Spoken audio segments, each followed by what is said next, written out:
తెలంగాణలో జోరుగా నామినేషన్ల పర్వం కొనసాగుతుంది. రాష్ట్ర వ్యాప్తంగా ఇప్పటి వరకు 240 నామినేషన్లు దాఖలైనట్లుగా ఎన్నికల అధికారులు తెలిపారు.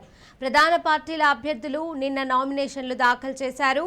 రెండో రోజు కాంగ్రెస్ 12, బీజేపీ 7, బీఆర్ఎస్ 7 నామినేషన్లు దాఖలయ్యాయి. ఇక ఈ నెల 10తో నామినేషన్ల దాఖలు గడువు ముగియనుండటంతో పార్టీలు త్వరితగతిన నామినేషన్ల దాఖలు పూర్తి చేసేందుకు కసరత్తు చేస్తున్నాయి.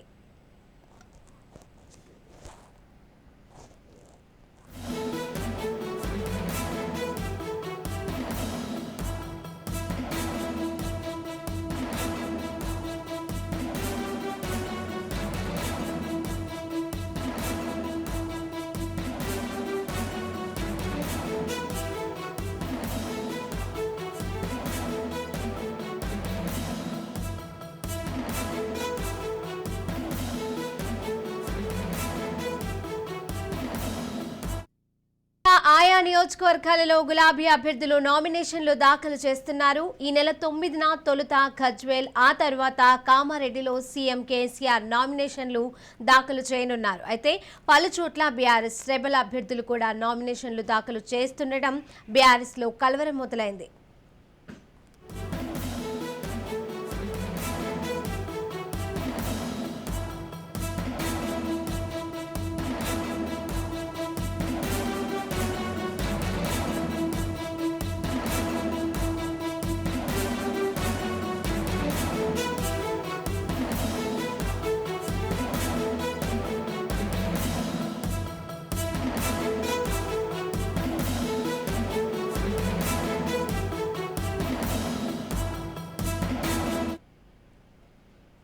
తెలంగాణలో జోరుగా నామినేషన్ల పర్వం కొనసాగుతోంది. దీనికి సంబంధించిన తాజా అప్డేట్స్ మా ప్రతినిధి ఉపేందర్ అందజేస్తారు. ఉపేందర్, చెప్పండి.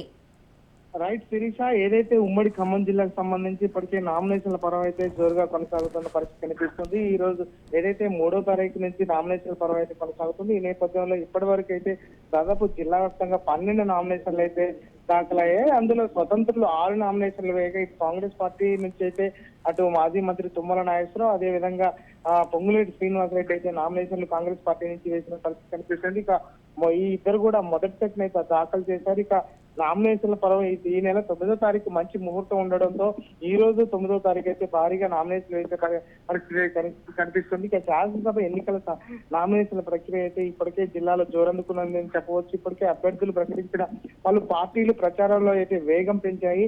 అగ్రనేతలతో కూడా ప్రచారం చేస్తూ క్షేత్రస్థాయిలో పర్యటిస్తూ ఓట్లను అయితే అభ్యర్థిస్తున్నారు.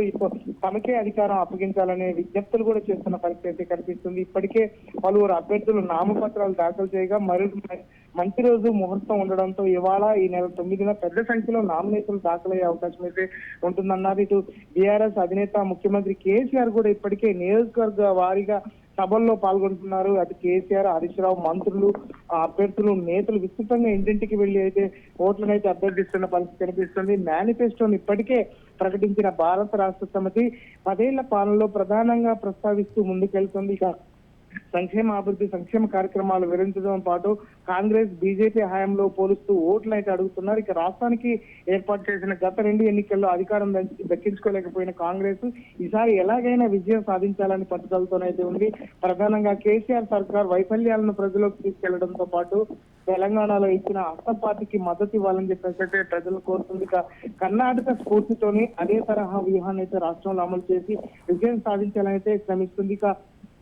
అస్సాం పార్టీ అగ్రనేతలు సోనియా గాంధీ, రాహుల్ గాంధీ, ప్రియాంక గాంధీ, ఇటు మల్లికార్జున్ ఖర్గే ఇప్పటికే సభలు సమావేశాలకు హాజరవుతున్నారు. 6 గ్యారంటీలను ప్రకటించి కాంగ్రెస్ 100 ఏళ్లలో ఏమైనా అభివృద్ధి చేశామని చెప్పేసి ఇప్పటికే చెప్తున్నారు. మరో 19 స్థానాలకు ఇప్పటికే అభ్యర్థులను కూడా ప్రకటించాల్సిన అవసరం ఉంది.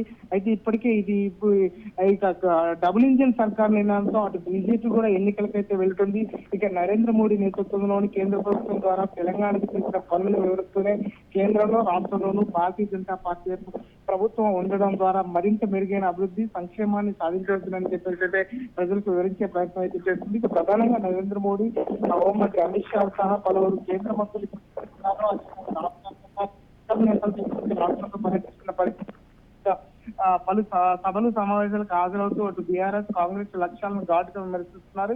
ఇప్పటికే 88 స్థానాలకు అభ్యర్థులను నిలబెట్టి కమలం పార్టీ ఇప్పుడు జనసేనతో కుదిరిన పొత్తుతో భాగంగా మరో 9 స్థానాలు ఆ పార్టీకి కేటాయించింది. మరో 22 నియోజకవర్గాలకు గెలుపు గుర్రాలను ప్రకటించాల్సి ఉంది. ఇక మేనిఫెస్టో కూడా ప్రకటించాల్సి ఉంది. ఇక మూడో విడతలో 87 నియోజకవర్గాలకు అభ్యర్థులు ప్రకటించిన బహుజన్ సమాజ్వాదీ పార్టీ కూడా త్వరలోనే మిగిలిన స్థానాలు వెల్లడిస్తామని ఆ పార్టీ రాష్ట్ర అధ్యక్షుడు ఆర్ఎస్ ప్రవీణ్ కుమార్ కూడా వెల్లడించారు. ఇక ప్రధానంగా కేసీఆర్ సర్కార్ వైఫల్యాలను ఎండగడుతూ పార్టీ క్షేత్రస్థాయిలో అయితే ప్రచారం సాగిస్తుంది. ఇక రాష్ట్రంలో బహుజన రాజ్యం తీసుకురావడమే లక్ష్యంగా చెప్తూ ఆ పార్టీ అయితే ముందుకు సాగుతున్న పరిస్థితి కనిపిస్తుంది. ఇక మరోవైపు నిన్ననే ఏదైతే 17 చోట్లకు పోటీ చేస్తున్నట్టు సిపిఎం కూడా ప్రకటించింది.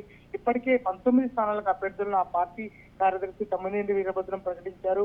మరో 3 స్థానాల్లో పోటీ చేసే వారి పేర్లు కూడా వెల్లడించాల్సి ఉంది. ఇక పొత్తుల విషయంలో కాంగ్రెస్ తో సిపిఐ ఇంకా సంప్రదింపులు కొనసాగుతున్నాయి. ఎన్నికలకు దూరంగా ఉంటున్న టీడీపీ, వైఎస్ఆర్సీపీ అయితే ప్రకటించాయి. అయితే ఈ నెల 3న ఎన్నికల నోటిఫికేషన్ విడుదలతో నామినేషన్ల పర్వం అయితే జిల్లాలో విస్తృతంగా కొనసాగుతుంది. మొదటి 2 రోజుల్లో రాష్ట్ర వ్యాప్తంగా ఇప్పటికే 240 మంది అభ్యర్థులు నామపత్రాలు దాఖలు చేయగా నిన్న అయితే ఆదివారం కావడంతో నామినేషన్లు అయితే స్వీకరించలేదు. నేటి నుంచి నామినేషన్ దాఖలు వేగవంతం కానున్నాయి. నామినేషన్ సమర్పణకు ఈ నెల 10వ తేదీ వరకు గడువు ఉంది. మంచి రోజు కావడం, ముహూర్తాలు ఉండడంతో పాటు నేడు ఈ నెల 9న భారీగా నామినేషన్లు అయితే వేయవచ్చునని అంటున్నారు. ఇప్పటికే జిల్లాకు సంబంధించిన మొదటి సెట్ లో అయితే ఇటు ఖమ్మం అభ్యర్థిగా ఉన్నటువంటి కాంగ్రెస్ అభ్యర్థిగా ఉన్నటువంటి తుమ్మల నాగేశ్వరరావు ఒక సెట్ నామినేషన్ దాఖలు వేశారు. ఇక ఇప్పుడు ఈ పాలేరు నియోజకవర్గానికి సంబంధించి ఇప్పటికే కాంగ్రెస్ పార్టీ నుంచి పొంగులేటి శ్రీనివాస్ రెడ్డి కూడా 2 నామినేషన్ పత్రాలను వేసిన పరిస్థితి కనిపిస్తుంది. ఇక జిల్లాకు సంబంధించి అటు బహుజన్ సమాజ్వాదీ పార్టీ, బీజేపీ పార్టీలు అయితే నామినేషన్ వేయడానికి ముహూర్తం కోసం వేచి చూస్తున్న పరిస్థితి కనిపిస్తుంది. ఇప్పుడు ఇక 9వ తారీఖు ఏదైతే కేసీఆర్ ఆ రోజు నామినేషన్లు వేయాలి, ఆ రోజే మంచి ముహూర్తం ఉందని చెప్పడంతో అయితే రాష్ట్ర వ్యాప్తంగా ఉన్నటువంటి ఎమ్మెల్యేలందరూ కూడా ఆ 9వ తారీఖు మాత్రం భారీగా నామినేషన్లు వేసే అవకాశం అయితే కనిపిస్తుంది. ఇప్పటికీ జిల్లా వ్యాప్తంగా దాదాపుగా 12 నామినేషన్లు అయితే స్వీకరించిన పరిస్థితి ఉంది. ఇక రెబల్స్ ఏదైతే ఖమ్మం జిల్లాకు సంబంధించి కాంగ్రెస్ పార్టీకి సంబంధించి అటు రెబల్స్ కూడా ఎక్కువ మంది ఉన్నారు. అటు సత్తుపల్లి కావచ్చు, సత్తుపల్లి 4 అభ్యర్థులు అయితే పోటీ పడుతున్న పరిస్థితి కనిపిస్తుంది. వారందరూ కూడా రెబల్ నామినేషన్ వేస్తారని చెప్పేసి కొంత ప్రచారం జరుగుతున్న పరిస్థితి కనిపిస్తుంది. ఇక వైరా నియోజకవర్గానికి సంబంధించి అక్కడ కూడా ఏదైతే విజయాబాయికి టికెట్ ఇవ్వాలని చెప్పేసి అటు పొంగులేటి శ్రీనివాస్ రెడ్డి కోరుతున్న నేపథ్యంలో అయితే ఇప్పటికే మాజీ కేంద్ర మంత్రి రేణుకా చౌదరికి సంబంధించిన వర్గం వారు, అదేవిధంగా బట్టి వర్గానికి సంబంధించిన వారు కూడా సీట్లు తమకు ఇవ్వాలని చెప్పేసి ఇప్పటికే పోటీ పడుతున్న పరిస్థితి కనిపిస్తుంది. ఈ నేపథ్యంలోనే ఆ సీటు ఏదైతే సిపిఐ కూడా కోరుతున్న పరిస్థితి.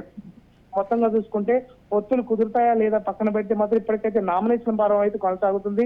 9వ తారీఖు తర్వాత భారీగా నామినేషన్లు, అదేవిధంగా కాంగ్రెస్ పార్టీ అభ్యర్థులను ప్రకటించిన తర్వాత నామినేషన్ల ప్రక్రియ మాత్రం వేగవంతం పెరిగే అవకాశం అయితే స్పష్టంగా కనిపిస్తుంది. Shirisha. Right, thank you Upender.